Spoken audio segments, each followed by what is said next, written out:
Hola, yonkis adictos a las inversiones. La India es uno de los países con más proyección y crecimiento económico esperado a nivel mundial. Sin embargo, actualmente tan solo el 8% de la población es propietaria de un vehículo, tan solo el 10% tiene acceso a un ordenador y solo el 18% de las familias cuenta con una lavadora en el interior de su vivienda.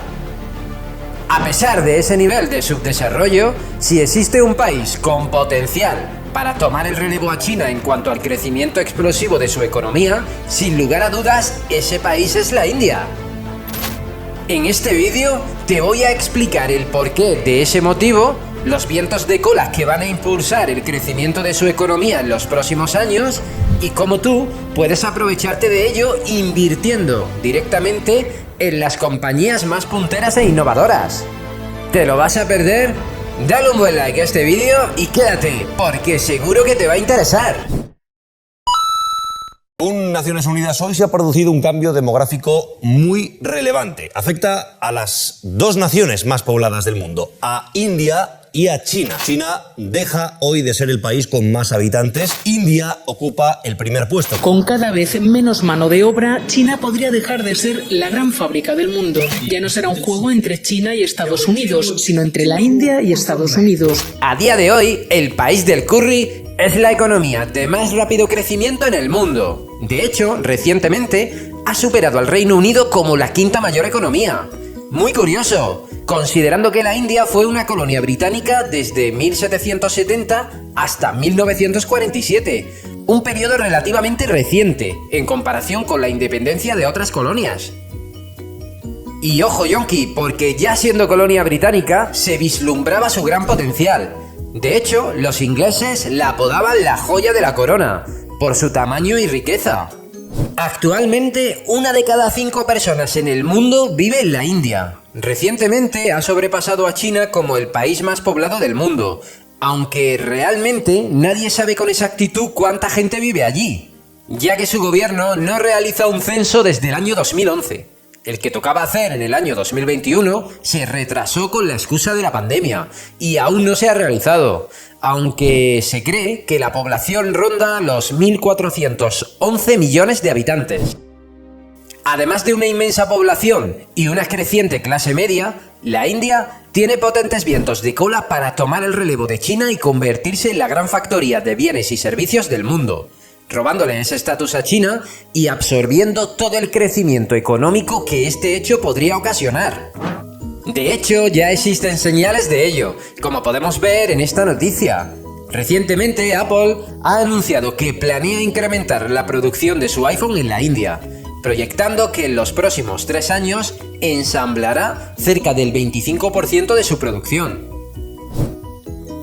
Esta noticia es bastante reveladora, ya que Apple siempre se ha apoyado históricamente en China para la producción masiva de sus productos, pero la India le está ganando terreno. Y al igual que Apple, muchas otras grandes compañías estadounidenses, como Qualcomm, Microsoft o Google, están poniendo su visión y sobre todo su dinero en la India, en detrimento de China, y bajo mi punto de vista, existen 5 potentes catalizadores que convertirán a la India en el país más próspero económicamente de Asia durante los próximos 10 años. El catalizador más significativo que impulsará el crecimiento de la India, indudablemente, será la guerra tecnológica entre Estados Unidos y China. Esta situación, combinada con la crisis inmobiliaria que afecta al país oriental y la presión del gobierno estadounidense sobre sus empresas para que dejen de invertir y fabricar en China, está llevando a las compañías del tío Sam a dirigir su atención hacia la India. Esta tendencia se explica principalmente por la disponibilidad de mano de obra de bajo costo, motivada por los salarios reducidos de la población de la India, y además la devaluación de su moneda en comparación con el dólar.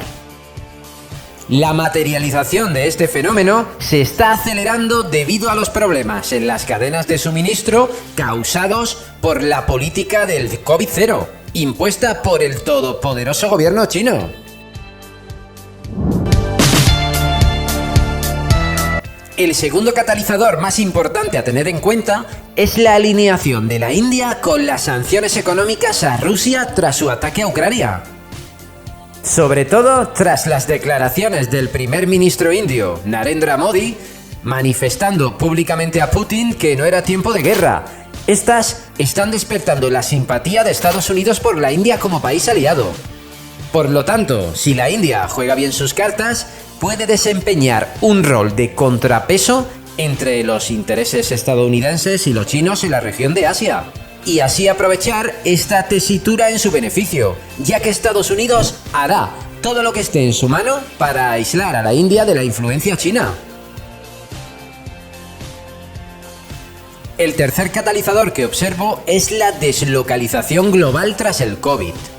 Las compañías han observado las grandes ventajas del teletrabajo, y más concretamente de tareas que se pueden desarrollar en remoto, como la subcontratación de servicios, el desarrollo de software, los servicios de atención al cliente o los procesos comerciales.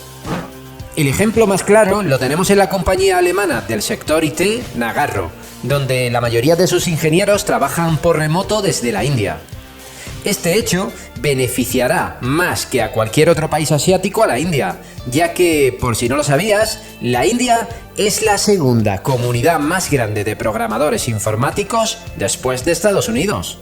Si a esto le sumamos que su divisa es mucho más débil que la del país donde fiscalmente están ubicadas las matrices de las grandes corporaciones mundiales, la India tiene todos los ingredientes para absorber el crecimiento sin precedentes que supondrá esta nueva revolución tecnológica.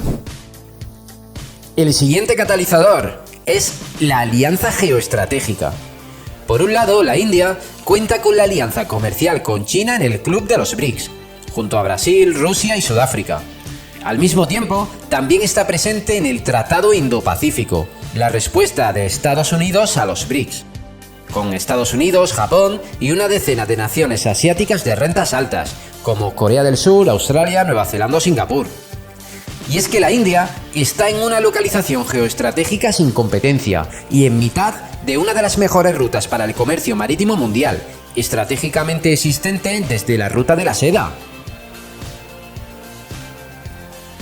La quinta y última palanca de crecimiento que observo es la gran extensión de su territorio, y sobre todo el gran número de habitantes con el que cuenta. Más de 1.000 millones de personas, ojo, ¿eh?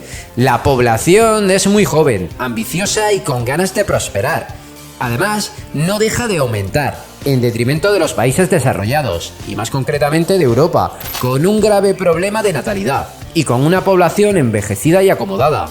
Y, como era de esperar, todos estos factores no pasan desapercibidos para la gran banca de inversión, la cual está comenzando a poner su visión y su dinero en la India. Yonki, antes de continuar y revelarte qué inversión sería la más propicia para posicionarte en la economía de la India, si este vídeo te está aportando valor, te agradecería muchísimo que pulsaras el botón de me gusta. ¡Es gratis! A ti no te cuesta nada y a mí me ayudarás a que mi pequeño canal tenga más visibilidad. Morgan Stanley, la multinacional financiera estadounidense que desarrolla su actividad como banco de inversión y agente de bolsa, publicó hace unos meses un informe que titulaba «La India tiene las condiciones para un boom económico», mostrando así su visión positiva sobre la oportunidad de inversión que supone para los próximos 10 años. Textualmente, en dicho informe manifiestan: creemos que la India superará a Japón y Alemania para convertirse en la tercera economía más grande del mundo para el año 2027 y tendrá el tercer mercado de valores más grande para finales de esta década. A día de hoy, el Producto Interior Bruto de la India es de 3,4 billones de dólares y se sitúa a un tiro de piedra de rebasar a dos grandes potencias industrializadas como son Alemania con un PIB de 4 billones y Japón con un PIB de 4,4 billones.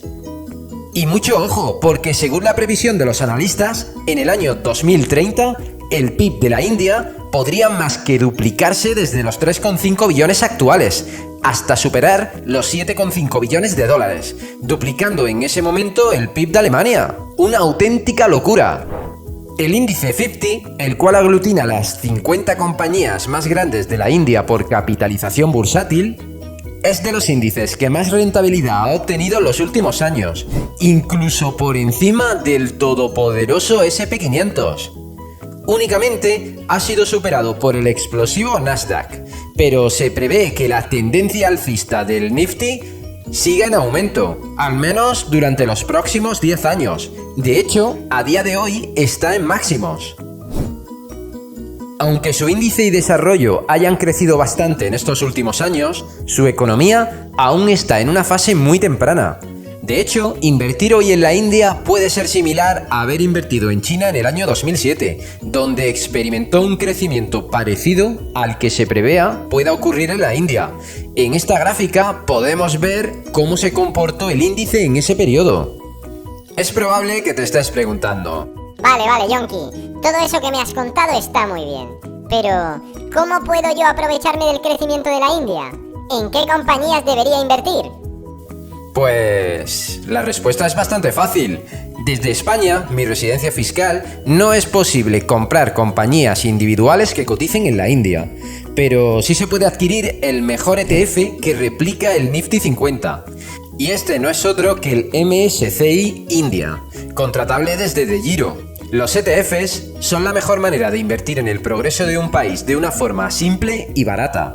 Si aún no sabes los beneficios de este tipo de vehículo de inversión, aquí arriba te dejo un simpático vídeo explicándote de manera sencilla en qué consisten y qué beneficios tienen.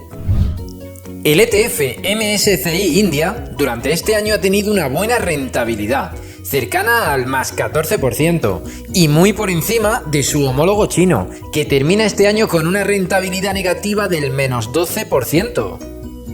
Un hecho determinante a la hora de elegir un ETF son los gastos de mantenimiento, y los del MSCI India son muy bajos, de solamente el 0,65%, por lo que de cada 1.000 euros tendríamos que pagar tan solo 6,5 euros anuales. El 99% del ETF está invertido en compañías de la India, teniendo solo el 1% restante en liquidez. El ETF lo compone las 100 compañías más punteras y con mayor capitalización bursátil de la India, siendo su top 3 holding Reliance, del sector energía, Infosys, del sector tecnológico, y Citibank, del sector financiero. Optando por este ETF, estarás lo suficientemente diversificado para evitar riesgos y capitalizarás el boom económico que acompañará a las compañías de la India durante los próximos 10 años. ¿Y tú, Yonki, qué opinas de invertir en la India? ¿Conoces algún otro método de inversión alternativo en el que poder posicionarse en las compañías más punteras de este país? Si es así, déjamelo en los comentarios y te daré mi opinión sobre tu alternativa. Y hasta aquí el vídeo de hoy. Si te ha sido de utilidad la información que te he aportado, recuerda dar like para así valorar mi trabajo. Un saludo y hasta el próximo vídeo.